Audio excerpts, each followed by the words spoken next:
तो hello everyone, स्वागत है आप सभी का इस प्यारे से YouTube channel SAP study zone पे। प्रीवियस लेक्चर में हमने रेस्पिरेशन के बारे में पढ़ा था और रेस्पिरेशन के टाइप्स के बारे में पढ़ा था। आज के लेक्चर में हम स्टडी करेंगे कि रेस्पिरेशन के बेसिस पे कितने सारे क्वेश्चंस टेंटेटिवली पूछे जा सकते हैं, जो कि 2027 सीबीएसई एंड आईसीएसई बोर्ड के लिए जरूरी होगा। और वो tentative question regarding to the respiration topic आ सकता है कि नहीं आ सकता है। देखिए, हम आपसे ये तो नहीं कह सकते हैं कि ये क्वेश्चन आएगा ही आएगा, लेकिन इतनी गारंटी तो दे सकते हैं कि इस तरह के क्वेश्चन पूछे जा सकते हैं, क्योंकि क्वेश्चन को एनालिसिस करने में जो चीज़ें जो मैटर रखती है, जो प्रॉब्लम फेस करना पड़ता है, वो बहुत सारा होता है। क्योंकि हमें पता करना होता है कि इस टॉपिक से ये क्वेश्चन किस तरीके का पूछ सकता है कि नहीं। कोई भी चीज़ आप खरीदने जाते हैं तो आप एनालिसिस करते हैं कि ये चीज़ से हमें क्या इफेक्ट होगा। सेम वे आप लोगों को पता चलेगा कि कोई क्वेश्चन एनालिसिस करके उसके बाद वो क्वेश्चन को लाना और उसको टैकल करवाना, ये चीज़ थोड़ा मैटर करता है। हालांकि चलते हम अपने टॉपिक पे। रेस्पिरेशन टॉपिक से आपको क्वेश्चन टेंटेटिवली पूछा जा सकता है कि write the equation for the process of breakdown of glucose in a cell in the presence of oxygen and in the absence of oxygen. देखिए, यहाँ एक क्वेश्चन का दो सब यूनिट है, पढ़िए ध्यान से। हमें कह रहा है कि इक्वेशन लिखने के लिए किसका, ग्लूकोज के ब्रेकडाउन का, एक ऑक्सीजन के प्रेजेंस में और एक ऑक्सीजन के अब्सेंस में। यानी कि हमसे ये पूछना चाहता है वो कि C6H12O6 के साथ ऑक्सीजन जुड़ेगा तो क्या बनेगा, और C6H12O6 जो कि आप ग्लूकोज के नाम से जानते हैं, उसके साथ अगर ऑक्सीजन नहीं जुड़ेगा, अब्सेंस रहेगा, तो क्या बनेगा। दो सब यूनिट है इस क्वेश्चन का। दूसरा क्वेश्चन है what are stomata, list their role. Stomata क्या होता है और इसका फंक्शन क्या होता है। आप लोग को हम प्रीवियस लेक्चर में बताए हैं, नहीं देखें वीडियो, आप वीडियो को या इस वीडियो को देख के इसके बाद प्रीवियस वीडियो को जरूर देख लीजिए, क्योंकि जो भी चीज़ें हैं, जो भी कंसेप्ट है, वो अगर आपको क्लियर रहेगा तभी आप नेक्स्ट टॉपिक की तरफ बढ़ सकते हैं। ठीक, तो आपका तीसरा क्वेश्चन है give 3 differences between aerobic respiration and anaerobic respiration. तो चलिए हम फर्स्ट क्वेश्चन की तरफ बढ़ते हैं कि फर्स्ट क्वेश्चन आपका जो कह रहा है उसका आंसर लिखने का प्रयास करते हैं कि उसका आंसर कैसे होगा और कैसे हम लिख पाएंगे। फर्स्ट क्वेश्चन की जैसा बता रहा है कि रेस्पिरेशन प्रोसेस को हमें डिस्कस करना है दो सब यूनिट में। एक यूनिट है आपका कि इन the presence of oxygen, presence of oxygen के बेसिस पे आपको बताना है कि इसका केमिकल इक्वेशन क्या होने वाला। तो देखिए, हमारे पास क्या है, हमारे पास सर ग्लूकोज है। क्या है, ग्लूकोज है। ग्लूकोज का फॉर्मूला क्या होता है, C6H12O6 होता है। अगर इसके साथ आप अगर ऑक्सीजन जोड़ते हैं तो यहाँ जो प्रोडक्ट बनता है वो बनता है CO2, H2O और एनर्जी बनता है। क्या बनता है, एनर्जी। देखिए, फर्स्ट आपका स्टेप खत्म। दूसरा देखिए, दूसरा है इन the absence of oxygen. Oxygen के अब्सेंस में क्या होगा, तो ऑक्सीजन के अब्सेंस में दो केस मायने रखता है। पहला केस मायने रखता है कि आप फर्मेंटेशन देख रहे हैं या लैक्टिक एसिड का फॉर्मेशन देख रहे हैं। अगर फर्मेंटेशन देख रहे हैं तो फर्मेंटेशन के केस में आपका जो रिएक्शन बनता है, इक्वेशन बनता है, वो ये बनता है कि C6H12O6 इसके साथ जब ऑक्सीजन का अब्सेंस होगा, ऑक्सीजन नहीं रहेगा, तो हमारे पास बनेगा इथेनॉल। क्या बनेगा, इथेनॉल। इथेनॉल का फॉर्मूला क्या होता है, C2H5OH होता है। क्या होता है, C2H5OH। इसके साथ कार्बन डाइऑक्साइड बनता है और कुछ अमाउंट ऑफ एनर्जी बनता है। दूसरा केस हो सकता है, ये तो पहला केस था, दूसरा केस हो सकता है कि अगर आप लैक्टिक एसिड का फॉर्मेशन देखते हैं तो इसमें आता है C6H12O6 और इनसफिशिएंट अमाउंट ऑफ ऑक्सीजन अगर हमारे पास होता है, ठीक है, इनसफिशिएंट मतलब होता है कम अमाउंट ऑफ ऑक्सीजन। अगर कम अमाउंट ऑफ ऑक्सीजन में देखते हैं तो C6H12O6 जो होता है वो कन्वर्ट हो जाता है किसमें, लैक्टिक एसिड में। किसमें, लैक्टिक एसिड में कन्वर्ट हो जाता है। इस तरह जो आपका पहला क्वेश्चन था कि केमिकल इक्वेशन आपको बताना था कि ऑक्सीजन के प्रेजेंस में और ऑक्सीजन के अब्सेंस में कौन सा केमिकल इक्वेशन होता है, तो यही दोनों हो पाता है। टेंटेटिवली अगर ये बोलें कि ग्लूकोज ऑक्सीजन के साथ जुड़ेगा तो CO2H2 और एनर्जी बनेगा। फर्मेंटेशन प्रोसेस में आपका इथेनॉल, कार्बन डाइऑक्साइड और एनर्जी बनता है, और इसके बाद लैक्टिक एसिड के फॉर्मेशन में लैक्टिक एसिड आपका बनता है। चलिए दूसरे क्वेश्चन की तरफ मूव करते हैं। पहला क्वेश्चन आप लोगों को समझ में आ गया होगा। फिर भी अगर समझ में नहीं आया है तो आप कमेंट सेक्शन में अपना कमेंट पिन कर दीजिएगा। दूसरा क्वेश्चन की तरफ बढ़ते हैं। दूसरा क्वेश्चन हमारा क्या कर रहा था? दूसरा क्वेश्चन ये कह रहा था कि स्टोमेटा क्या होता है। स्टोमेटा के बारे में हम आप लोगों को पढ़ाए हैं कि स्टोमेटा क्या होता है। दूसरा क्वेश्चन देखिए, दूसरा क्वेश्चन है कि व्हाट आर स्टोमेटा। स्टोमेटा क्या होता है और उसका रोल लिखना था, लिस्ट देयर रोल्स। तो सबसे पहले स्टोमेटा के बारे में हम ये लिखेंगे कि स्टोमेटा क्या होता है, ये टीनी पोर्स होता है। क्या होता है? टीनी पोर्स, छोटा छोटा छेद होता है। कहाँ? On the surface of leaves, on the surface of leaves. Leaves के सरफेस पे अगर आप ये लीव्स है, अगर ये लीव्स है तो लीव्स के सरफेस पे जो पोर्स होता है छोटा छोटा, उसको क्या कहते हैं? छोटा छोटा जो पोर्स होता है, छोटा छोटा जो पोर्स होता है उसको क्या कहते हैं? स्टोमेटा कहते हैं। क्या कहते हैं? स्टोमेटा। अगर ये लीव्स मान के चले आप लोग तो छोटे छोटे जो पोर्स होते हैं लीव्स के सरफेस पे उसको कहते हैं स्टोमेटा।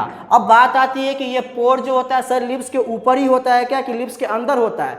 तो ये दोनों में होता है, लिप्स के ऊपर भी हो सकता है और लिप्स के अंदर भी हो सकता है। क्वेश्चन यहाँ पे उठता है कि लिप्स के ऊपर ज़्यादा स्टोमेटा होगा कि लिप्स के अंदर ज़्यादा स्टोमेटा होगा। तो लिप्स के अंदर नंबर ऑफ स्टोमेटा जो होता है वो ज़्यादा होता है और लिप्स के ऊपर जो स्टोमेटा होता है नंबर में वो कम होता है। ठीक, खैर हमें इससे नहीं मतलब है क्योंकि हमारा क्वेश्चन कुछ दूसरा है। तो सबसे पहले स्टोमेटा क्या होता है? तो टीनी पोर्स होता है जो लिप्स में प्रेजेंट होता है। दूसरा सब्यूट है कि स्टोमेटा का काम क्या होता है? तो स्टोमेटा का पहला काम, रोल देख लेते हैं, रोल्स ऑफ स्टोमेटा। स्टोमेटा का रोल क्या होता है? पहला रोल है एक्सचेंज ऑफ गैसेज। गैसेज का एक्सचेंज किसके थ्रू होगा? स्टोमेटा के थ्रू। और दूसरा है ट्रांसपीरेशन। ट्रांसपीरेशन भी किससे होता है? स्टोमेटा से होता है। अब बात आती है सर ट्रांसपीरेशन किसे कहते हैं? हमने आपको बताया था जब स्टोमेटा प्रोसेस हम लोग पढ़े हुए थे कि स्टोमेटा जो होता है छोटा छोटा छेद होता है लिप्स पर। अब उस पोर से वाटर का मॉलिक्यूल जब इवापोरेट होता है, क्या होता है? वाटर का मॉलिक्यूल जब इवापोरेट होता है तो इसी प्रोसेस को क्या कहते हैं? ट्रांसपीरेशन। रिमूवल ऑफ वाटर या लॉस ऑफ वाटर, थोड़ा अच्छा वर्ड यूज करते हैं, loss of water from the stomata से इज कॉल्ड ट्रांसपीरेशन।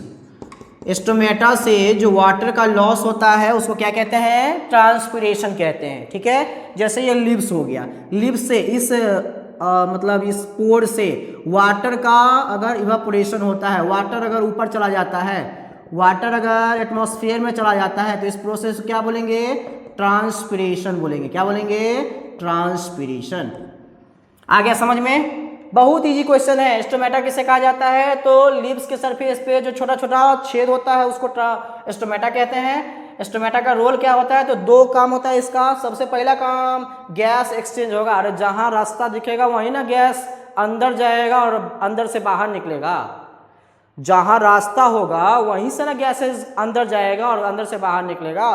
तो ये क्या करता है? एक्सचेंज ऑफ गैसेज, मतलब O2 और CO2 इन दोनों को आने जाने का रास्ता प्रोवाइड करता है। और दूसरा ट्रांसपीरेशन। ठीक, तीसरे क्वेश्चन की तरफ हम लोग चलते हैं। इसका स्क्रीनशॉट लेंगे तो ले सकते हैं आप लोग। चलिए तीसरा देखिए, तीसरा हम क्वेश्चन देखते हैं। तीसरा भी बहुत इजी क्वेश्चन है। तीसरा क्वेश्चन ये था कि list three differences between aerobic and anaerobic respiration. Aerobic और एनारोबिक रेस्पिरेशन के बीच हमें 3 डिफरेंस देना है। तो एक तरफ हम लोग जैसे कि लिखते हैं एरोबिक रेस्पिरेशन,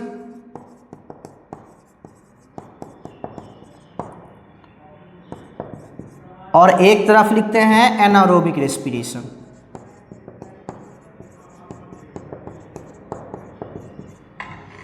एरोबिक रेस्पिरेशन में बताइए सबसे पहला पॉइंट, यहाँ ऑक्सीजन जरूरी होगा कि नहीं? ऑक्सीजन जरूरी होगा। Oxygen is necessary, oxygen is necessary. Anaerobic respiration में ऑक्सीजन नेसेसरी नहीं होता है, no need of oxygen, no need of oxygen. दूसरा पॉइंट बताइए, यहाँ इन प्रोडक्ट क्या फॉर्म होता है सर? एरोबिक रेस्पिरेशन में इन प्रोडक्ट जो फॉर्म होता है वो क्या होता है? इन प्रोडक्ट्स आर CO2 होता है एंड H2O होता है। यहाँ इन प्रोडक्ट क्या होता है? इन प्रोडक्ट्स, यहाँ सर दो केस, एक तो इथेनॉल हो सकता है, दूसरा लैक्टिक एसिड। इन प्रोडक्ट्स आर इथेनॉल हो सकता है, कार्बन डाइऑक्साइड हो सकता है एंड लैक्टिक एसिड हो सकता है। तीसरा पॉइंट बताओ सर। तीसरा पॉइंट क्या होगा? एनर्जी इसमें ज़्यादा फॉर्मेशन होगा कि कम फॉर्मेशन होगा? सर इसमें ऑक्सीजन ज़्यादा है तो जो एनर्जी होगा वो ज़्यादा होगा। More amount of energy is released. ज़्यादा अमाउंट ऑफ एनर्जी रिलीज होगा। इसमें बताओ sir less amount of energy release होगा, सब जानते हैं। Less amount of energy is released, क्योंकि इसमें ऑक्सीजन का अमाउंट कम है। सर चौथा बताओ, एरोबिक रेस्पिरेशन में चौथा क्या बोल सकते हैं हम? एरोबिक रेस्पिरेशन में चौथा बोल सकते हैं कि सर ये माइटोकॉन्ड्रिया में होता है, इट टेक्स प्लेस। हमेशा एरोबिक रेस्पिरेशन कहाँ होगा? माइटोकॉन्ड्रिया में, इनसाइड द माइटोकॉन्ड्रिया, ये माइटोकॉन्ड्रिया में होगा हमेशा। जबकि एनारोबिक रेस्पिरेशन कहाँ होगा बताओ? एनारोबिक रेस्पिरेशन सर सेल के साइटोप्लाज्म में होगा, बिल्कुल सही है, इट टेक्स प्लेस। ये हमेशा कहाँ होता है? It takes place inside the cytoplasm, ये साइटोप्लाज्म में होगा। ठीक, देखिए कितना इजी क्वेश्चन था। यहाँ हमने ये देखा कि फर्स्ट क्वेश्चन, सेकेंड क्वेश्चन और थर्ड क्वेश्चन था वो टेंटेटिव क्वेश्चन था। इस तरह के क्वेश्चन पूछे जा सकते हैं, ठीक है। तो यहाँ इस तरह के वीडियो में हमने ये देखा, आज के वीडियो में हमने ये देखा कि जो आपका 3 तरह का क्वेश्चन जो है रेस्पिरेशन से, वो कौन कौन सा क्वेश्चन टेंटेटिवली पूछा जा सकता है, ठीक। और उस सबका सॉल्यूशन भी मैंने देखा और हम सभी ने मिलकर देखा। एक बार ये प्रैक्टिस कीजिएगा आप लोग कि अपने से इसको घर पे बनाना है, अपने लैंग्वेज में बनाना है, ताकि आपका लैंग्वेज स्किल बूस्ट हो सके और आपके अपने से लिखने का तरीका थोड़ा बन सके, ठीक है। तो आज के वीडियो में इतना ही तक रखते हैं। नेक्स्ट वीडियो में हम पढ़ेंगे रेस्पिरेशन का अगला टॉपिक, जिसमें हम पूरे नॉस्ट्रिल से लेकर लंग्स तक के बारे में हम देखेंगे कि हमारा जो ऑक्सीजन है वो लंग्स तक कैसे जाता है और लंग्स में जाने के बाद हमारा लंग्स एक्सपेंड करता है, जिसको हम प्रैक्टिकली भी आपको बताएंगे। और आज के लिए हम लोग इतना ही रखते हैं। स्टे ट्यून्ड और पढ़ते रहिए।